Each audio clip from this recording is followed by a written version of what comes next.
亲爱的朋友们，欢迎来到微光夜读。老板可能想登基，要求我们运营部人员在年会上对着他下跪表忠心。我想让老板娘出面评理，没想到他却说：“程岩，你不懂爱情，沟通无果。”运营部众人愤然离职。再见到老板，是在热搜中，他和下属滚床单，被老板娘捉奸在床，并附送全网直播。而此时的我，已带着一起离职的同事，挤占了原公司所有的市场。接下来开始我们本期故事，记得点击订阅并开启小铃铛。年会将至，喜欢作妖的老板刘华又想出了个馊主意，他临时通知，要求运营部所有人前去开会。走进会议室，看到财务主管陈伟业的瞬间，我又眼突突跳个不停。他是老板的狗腿子，最大的爱好就是给同事穿小鞋。我心下猜想，今天这会八成要出事。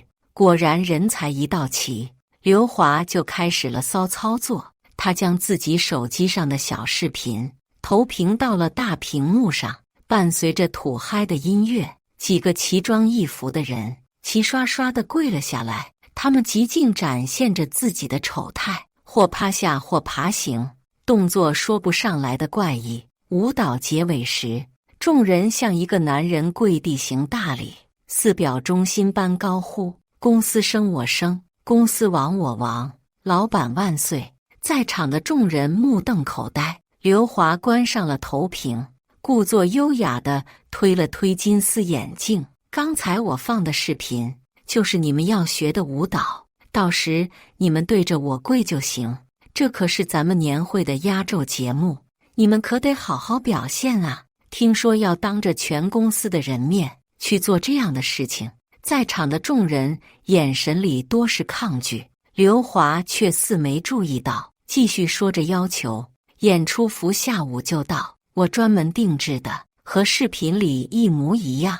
最近公司事情也比较多，你们下班后自己安排时间练习，不要占用上班时间。到时我会请专业团队把视频录好，放到企业号上，你们可不许给我丢脸。”对于自己的安排，刘华很是得意，他轻靠在老板椅上，却没有等到意料中的应和。向来耿直的小李最先沉不住气，他涨红着脸，声音都在颤抖：“这不行，打死我也不跳这种东西，这简直是在侮辱人。”许是没想到会被当面反驳，心眼比针眼小的刘华当下收敛笑容，他阴恻恻地扫视着众人，最终将视线落到我的身上：“程岩，你手下的人这样说话，你是怎么教的？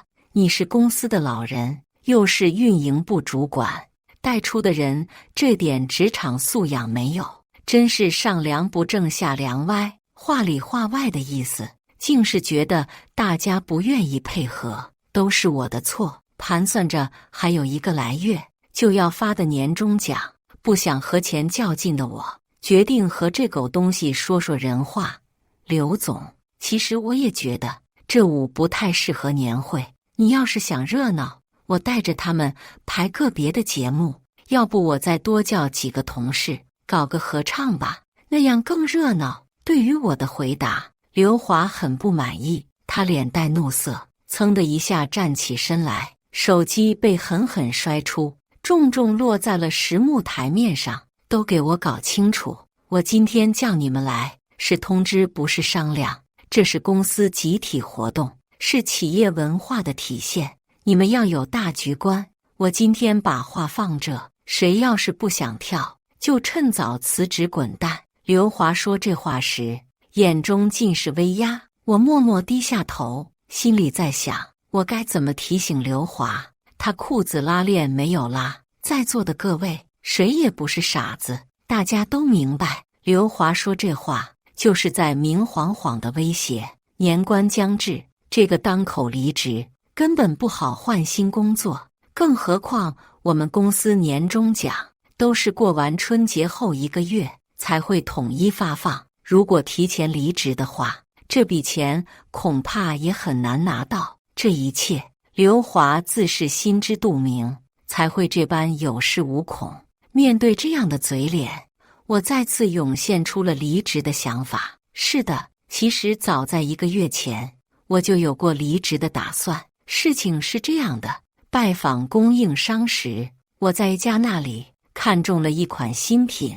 原本他们考虑到利润，想要等自家运营团队建成后再行销售。几经沟通，A 家副总齐思恩看中我的运营能力，还是签了50天的短期经销权。时间紧，任务重，我带着人加班加点，终于赶在电商节活动前将前期工作准备完毕。果不出我所料，产品上线后销量直线上涨。客服主管叶珊珊看着咨询成交量，乐得半天没合上嘴。小程啊，托你的福，这个月我们客服部总算能拿到提成了。你可不知道，我手下好几个客服都因为工资的事在闹离职了。也不怪叶珊珊如此高兴。公司创业起，老板娘就定下制度，除了行政部门外，其他所有部门的工资都和利润挂钩，付出便有收获。大家一直干劲十足，对此从没有过意见。可自从大半年前，老板娘以备孕为由，将公司管理权移交刘华后，一切却都乱了套。当了几年吉祥物的刘华，一朝得权便开始作妖。我们做的本就是供应商的生意，从厂家拿货，再卖给消费者，说白了就是中间商赚差价。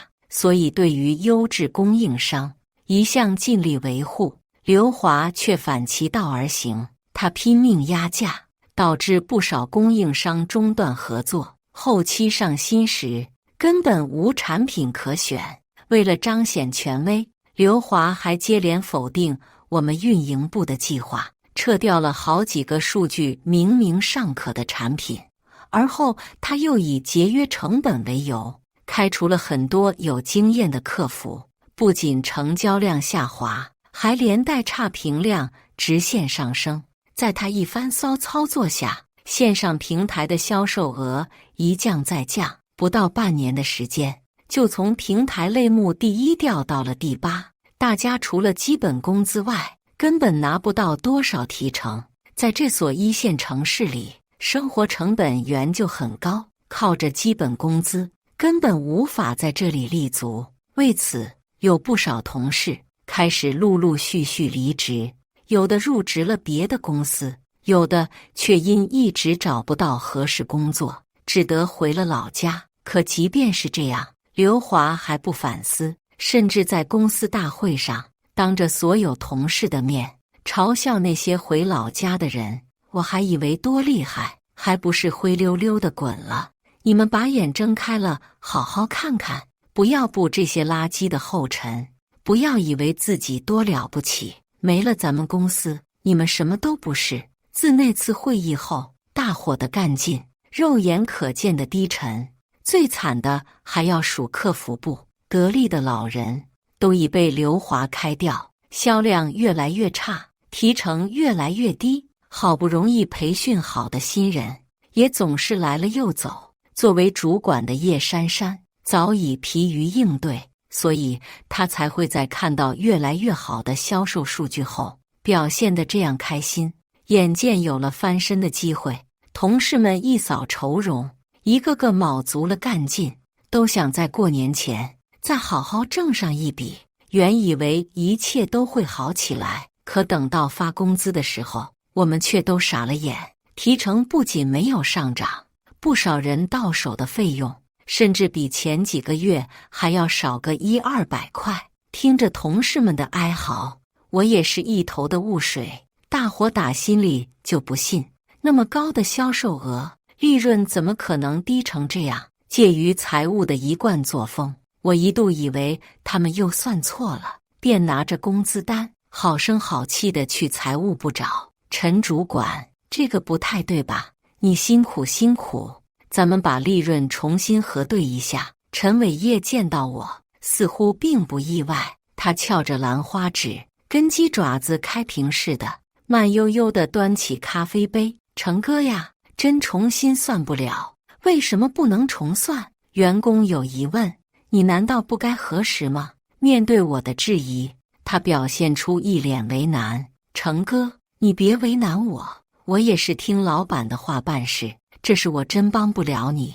知道是刘华的授意时，我觉得他肯定是疯了。提成制度明明白白地写在劳动合同里，他竟然认为自己说改就能改了。老板娘在管理上的才能，刘华真是半分也没学会。不明白那么能干的老板娘，怎么就被这种人迷了眼？回过神来，我突然想到，也许这是一个劝老板娘回来工作的好机会。我转头进了老板办公室，故意没有将门关严。刘华的厚颜无耻确实超乎我的想象。出来工作，要把公司当成你的家，我们都是家人嘛。今年家里经济困难，少发你们一点提成而已，都是为了这个家做贡献。不要老是想着收获，也得多想想你为这个家付出了什么。即便有了心理建设，我还是被这些话气笑了。你让我把公司当成家，那我回家晚点，你凭什么扣我全勤？我没钱了，和家里要，怎么不见你给我2、3万花花？我过来找你，不是来听你说废话的。今天你不把工资的事说清楚，咱们没完。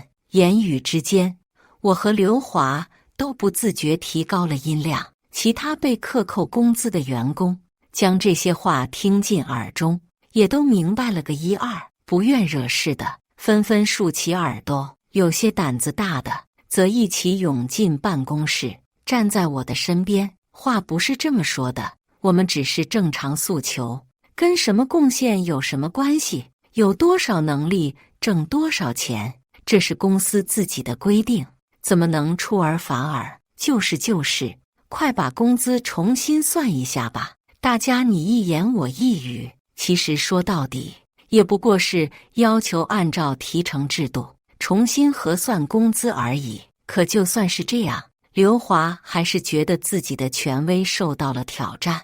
我免费让你们在公司学本事，没收学费就不错了，都给我滚回去干活，小心我把你们都开了。那天我们吵得很厉害，可刘华却一直不肯松口。我趁着无人注意时，转头向叶珊珊做了个严解的口型。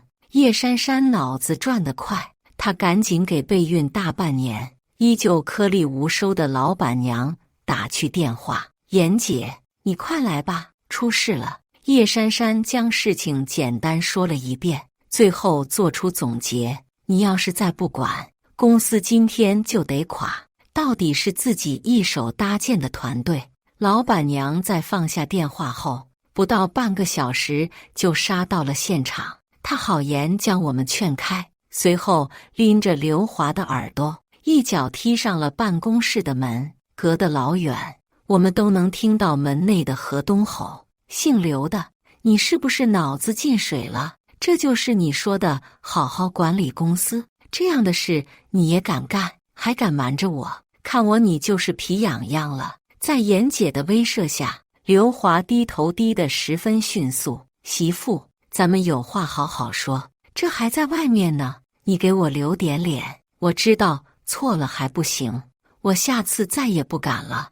我是猪油蒙了心，就这一次，我发誓就这一次。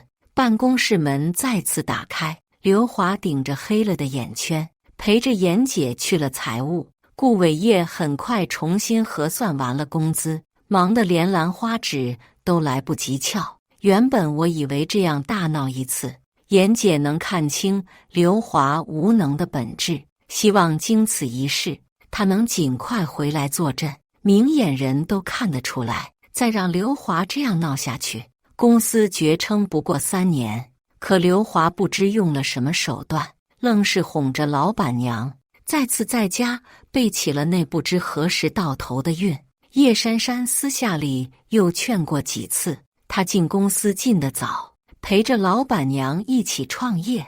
原以为妍姐能听进一些，没想到妍姐却说：珊珊，你还是不懂我。刘华这人没什么坏心眼，又对我百依百顺，我不想为难他。为了我们的爱情，我会照顾好家里的一切，成为他最有力的后盾。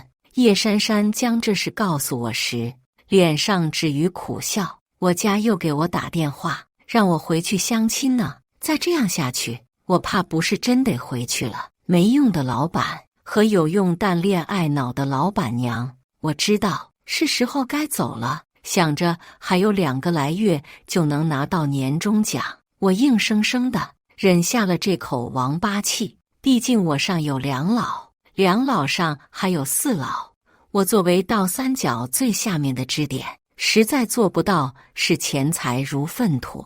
那时我就决定，只要年终奖一到手，就会趁着春招旺季赶紧跳槽。没想到还没苟到过年，刘华就提出这样迷惑的要求。事到如今，再傻的人也能明白，刘华这一出哪里是给我们安排年会节目，分明就是想借此为由再进行没有底线的服从性测试。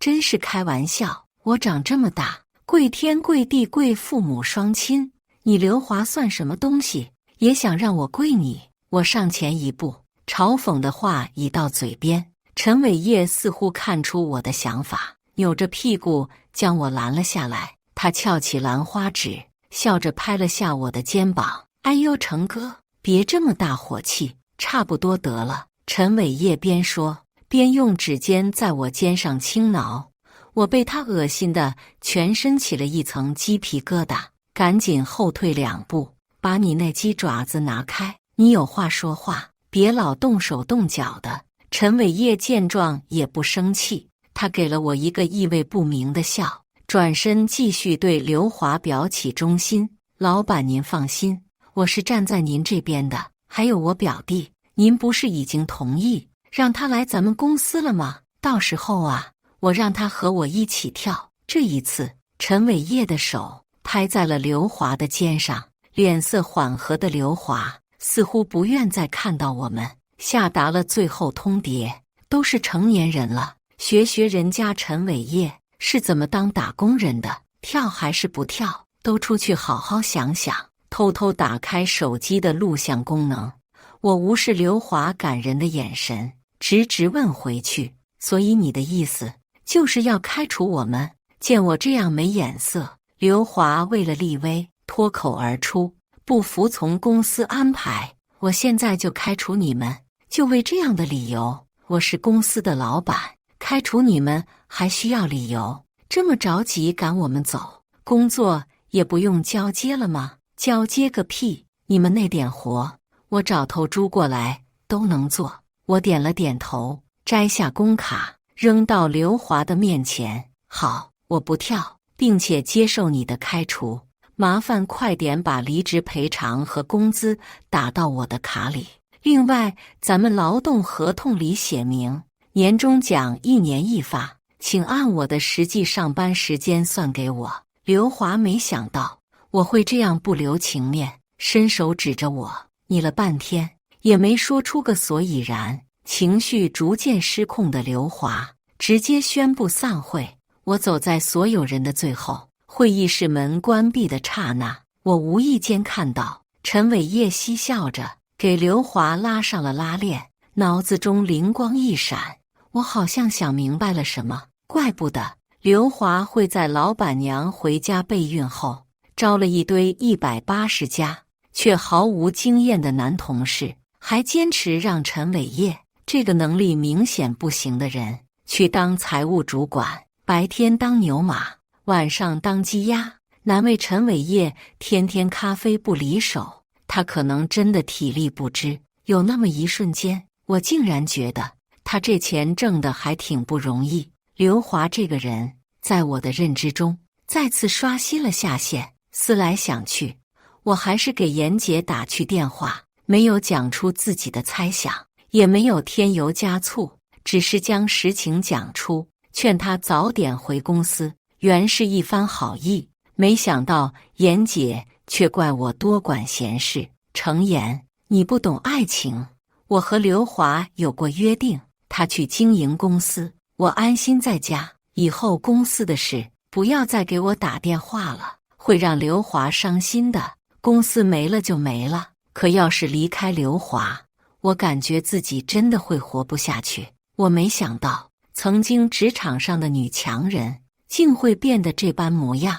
一手打拼来的事业，曾经努力过的一切，都可以成为她所谓爱情的牺牲品。默默回到工位，我抬头看了一眼会议室紧闭的百叶窗上，隐约能看到两个交叠在一起的身影，模模糊糊的，非常适合脑补。脑中不合时宜的想起妍姐那句“你不懂爱情”，我赶紧收拾起了东西。这个窝囊废，我真是一天也挣不下去了。可等我去办手续时，人事却拒绝了我。程妍，刚才刘总那只是气话，我没收到任何要开除你的通知。你如果现在走的话，也只能算是主动离职，一分补偿金也没有。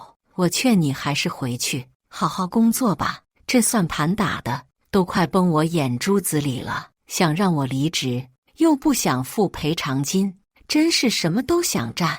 我没有继续和他废话，从网上找了个劳动关系律师，将公司所有不符合劳动法的情况全都讲了一遍。在支付了400块钱后，我拿到了诉状的电子版。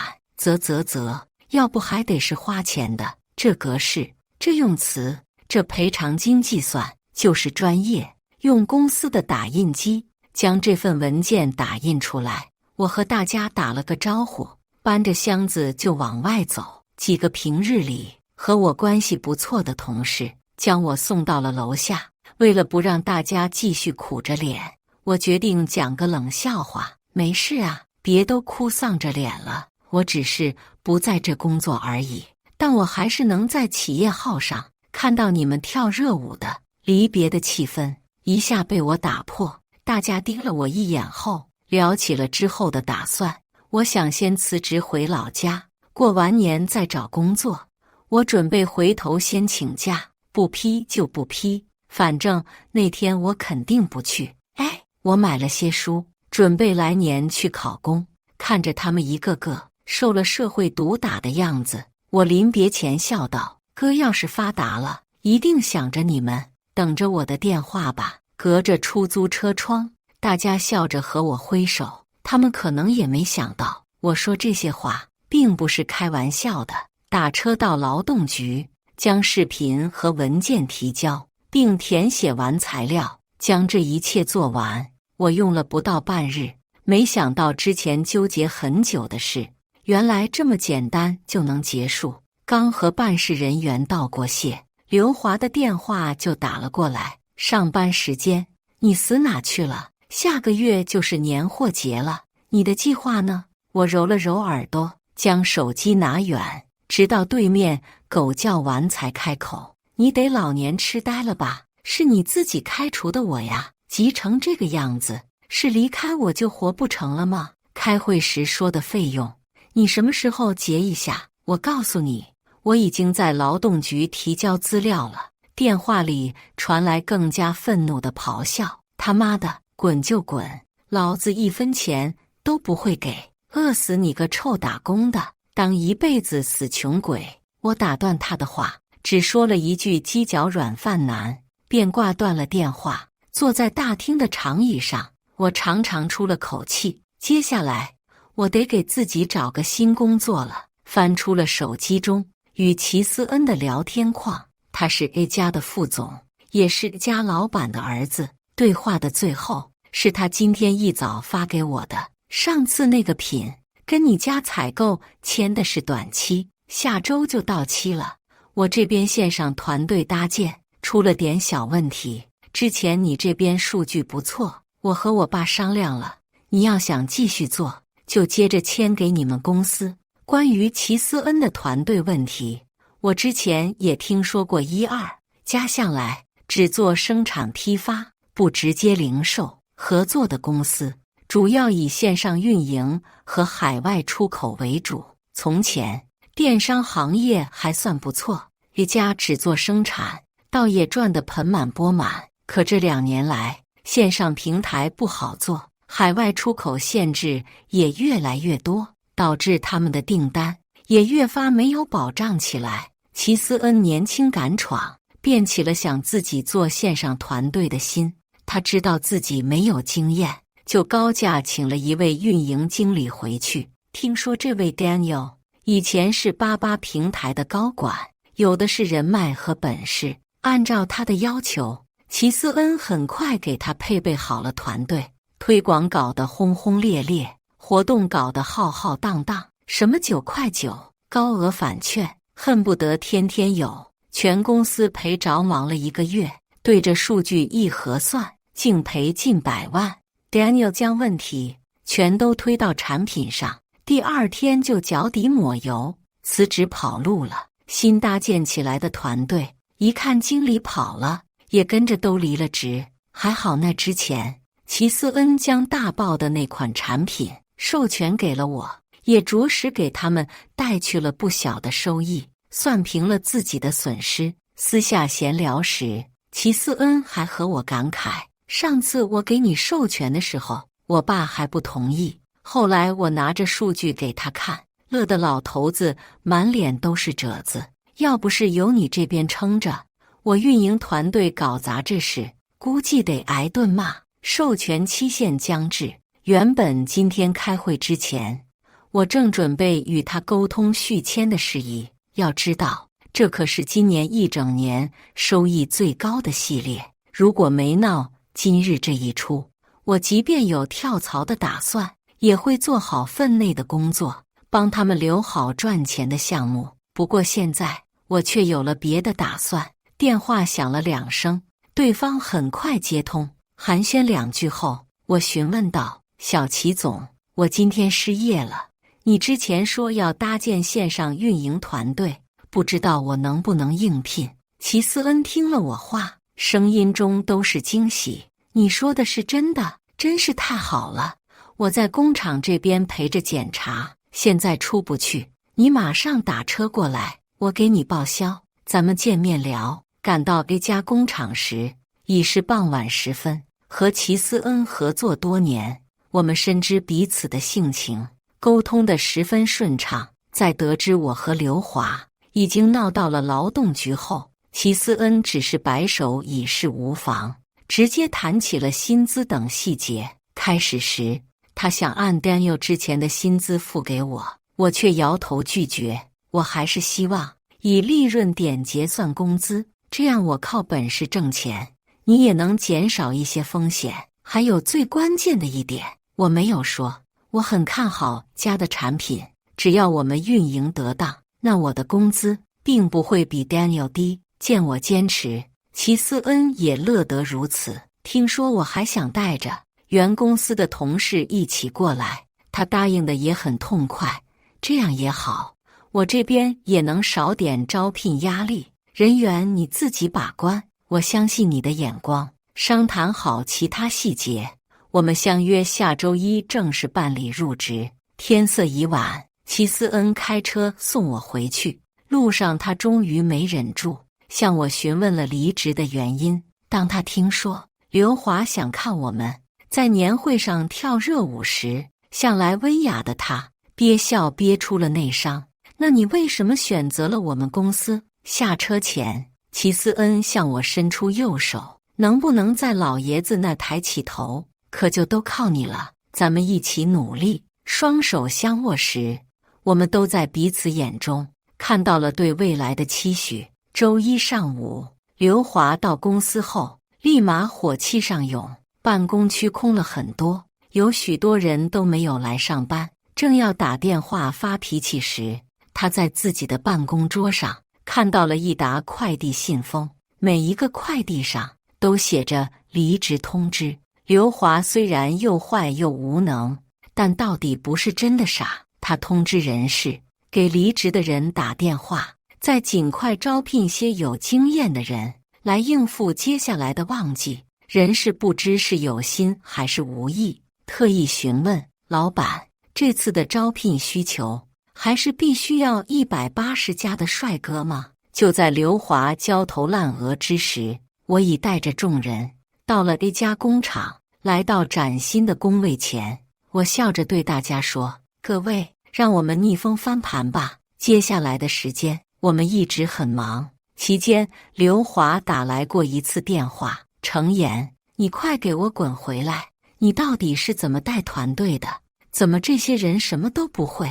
我闻言只觉十分好笑：“哟，刘总忘性真是大，那些人不是你亲自挑选的吗？当初我说他们能力不足，你非说是个人就能干，还嫌我挑来挑去。你招人只看脸，我又能有什么办法？被我揭了老底。”刘华有些气恼，说到底也是你的错，你要是用心教了，怎么可能连活动都不会报？我看你就是诚心的，公司白给你那么多工资了，汇报才有鬼了。这些人刘华也不知从哪找的，一个个油头粉面，溜须拍马，一让工作就跑厕所，打个字都一指禅。我反映过几次，刘华装听不见，现在知道着急了。不过提到工资，我可有话说了，所以我的工资、奖金还有补偿金，你到底什么时候付？你要是再拖下去，我就税务、社保、消防一条龙投诉去了呀！重重的喘息声传来，我有点担心他呼吸碱性中毒。不等他再说下去，我直接挂断了电话。老牌厂家有老牌厂家的优势，背靠着自己的研发团队和生产物流部门。我很快否定了之前 Daniel 的低端竞价赛道。在分析完目前数据后，我向齐思恩提出，大多数的消费者都愿意为真正合适的产品买单，一家产品多以小家电为主。我很快发现其中的关窍，并按产品用途以及适用人群，将它们分类到不同的礼品类目。将计划方案提交之后，2位齐总在办公室待了一下午，最终同意了我的新方案，申请采购了配套的礼盒和贺卡。趁着年华节的热度，我们便在各平台上主推起了节日礼品以及父母礼品。活动开始那晚，齐思恩送来几箱子零食，和我们一起在工厂待到深夜。我将泡好的红茶递到齐思恩手上：“小齐总，别这么紧张，今天晚上才刚开始。”齐思恩难得卸下笑脸，皱眉看着忙碌的大家。临门一脚，我真的很担心，又像上次那样。我没有安抚他的情绪，只是凝神听着客服部越发快速的键盘声。不知过了多久，叶珊珊跑过来，指着产品手册中的一页，除了之前那款以外，这2款也报了，和成哥之前想的一样，全是指定礼盒刻字款的。小李叼着一根鱿鱼丝，高兴地拍起了桌面：“成哥，小齐总，你们快来看，破万了，销售订单破万了！”好消息并不止于此，之前精心挑选过的几位达人逐渐开始发力，链接跳转过来的用户支撑起了后续的销量。不出半个月，家品牌就势如破竹般跑进了类目前列，而被我们挤下排行榜的正是刘华的公司。小黎有一次挤眉弄眼地和我说：“成哥，最近有不少之前的供应商都在打听这家的事，你说他们要是知道咱们就是这边的团队，会是什么样子？”聊完了八卦，小黎转身欲回工位，正好与拿着奶茶的齐思恩迎面对了个正着。当天下午，齐思恩将我叫进办公室：“要是有人挖你，你一定告诉我，他们开多少我都不给你。”我笑话他小题大做，那不过是小李的玩笑话。齐思恩却很是严肃地说：“跟着我家老爷子学了那么久，他的很多想法我都觉得过时，可他有一个观点，我一直都很认同。人才难得，不要为了小利和年龄损失真正的人才。春节之前，齐总包下了一层酒店，举办了盛大的年会，还特地邀请了专业的团队，在现场表演了舞狮。我正看得津津有味时，小李神神秘秘地将我拉到了角落。成哥，今天刘华那边也在举办年会，你看他们还在网上做了直播。我好奇地看了眼小李举过来的手机，入目我便看到坐在舞台正中央，身着龙袍的刘华，只见陈伟业带头，身后还有7、8个同事正跪在他面前，口中还高呼老板万岁。许是没见过这样的年会场面，直播热度直接飞起。妈呀，我这是刷到了什么节目？年会演这种东西，这老板是要干什么的？要登基吗？这是从哪请的演员？这么敬业。小李看热闹不嫌事大，手指点得飞快，跪在地上的都是公司员工。这个节目是老板刘华钦点的哟。妈呀，这是什么独特的爱好？我都不敢想象这公司里得是什么样。我有个朋友想问问，进他们公司用不用签卖身契？小李还想继续看热闹，我将他手机按下，别管他们了。你看台上好像要下一轮抽奖了。年会的氛围很好，大家玩的都很尽兴。等到我们再打开手机，刘华的年会直播已结束。也许是因为猎奇，原公司账号此时已涨了不少粉丝，网友还称呼刘华为史上最抽象老板，一下为他打开了知名度。叶珊珊看到，不由有些愤愤，刘华这种人也配成为名人？我并不以为然，流量也好，热度也罢，都是双刃剑，如果被反噬，也是他咎由自取。再见到刘华，已是春节之后，我们收到了劳动局的通知，因为申请的都是同一家公司，所以安排到了统一调解。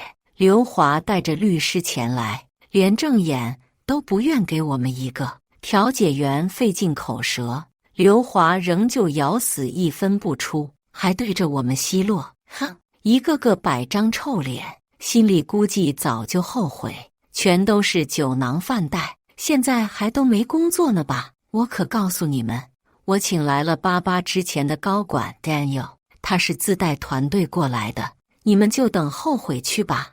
Daniel， 那个产品市场分析都做不明白的 Daniel， 那个1个月赔了近100万的 Daniel， 齐思恩也是后来才知道 ，Daniel 以前虽然是高管，不过却是徒有其名的关系户。他的后台倒了之后， Daniel 这位吃闲饭的亲戚也被一起请了出来。见齐思恩实在咽不下这口恶气，我给他出了个好主意，要不把 Daniel 介绍给刘华吧。事情办得很顺利，没过多久便有人给他们俩牵了线。一想到刘华的公司马上要遭到 Daniel 的荼毒，我发自内心的笑了出来。那刘总可真是厉害了，不过要是他知道你有这么多的劳动纠纷在打，或者我带着大家去他面前闹上一闹，你猜我如果这样做了，像他那样高级的人才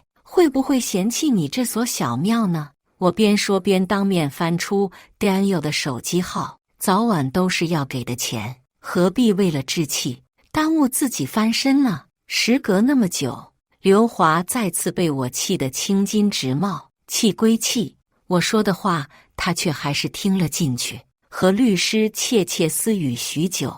刘华又折返回去，捏着鼻子找到了调解员，他最终同意了调解，并于当天给付了所有费用。回到公司后，我和齐思恩打了个赌，赌的是刘华那点家底到底能让 Daniel 折腾多久。2年后，齐思恩租下隔壁厂房，扩大了生产线。新厂开业那天，老齐总宣布退休，他笑眯眯向所有人宣布，我的儿子齐思恩将成为新的话事人。我负责的线上运营部门也越发壮大起来，走出去也会被尊称一声程总。至于刘华，他在1年前就破产了。Daniel 在搞崩刘华的资金链后，带着他团队的人跑了。齐斯恩看够了戏，找人带 Daniel 去了澳门。至于他会不会成为众多红颜赌徒中的一员，就要看他自己的了。听叶珊珊说，最近妍姐正在四处咨询，想将手里的房子和车子抵押，拿钱给刘华东山再起。我知道，那应该是他最后的本钱。当天晚上，我把手里的资料都发给了妍姐，那是我找人调查的刘华这些年在各种男人间的趣事。这些年来，他应该早有察觉，只是一直不肯直视感情的失败。妍姐抵押的事被按了暂停键。某一天晚上，一个直播冲上了热门，井号史上最抽象老板出轨捉奸直播。井号刘华那次的年会直播又被人们想起，猎奇的人再次聚集，依旧看得称心。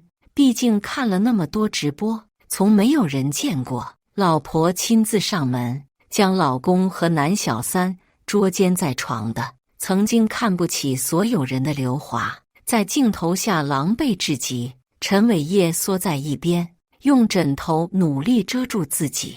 曾经相信爱情的妍姐，也终于撕破假象，对着欺骗者歇斯底里：你这是骗婚，我要去法院告你，我要把你乱搞的照片发给你老家所有的人，姓刘的，我要让你身败名裂。当天的直播我没有去观看，新的活动又要开始了，还有许多的事要忙。至于那些无关紧要的人和事，又与我何干呢？感谢大家的观看。本期故事精彩吗？欢迎大家在下方评论区吐槽。如果你喜欢这类故事，记得点击订阅微光夜读，并分享给更多的人，这会对我帮助很大。再次感谢大家的观看。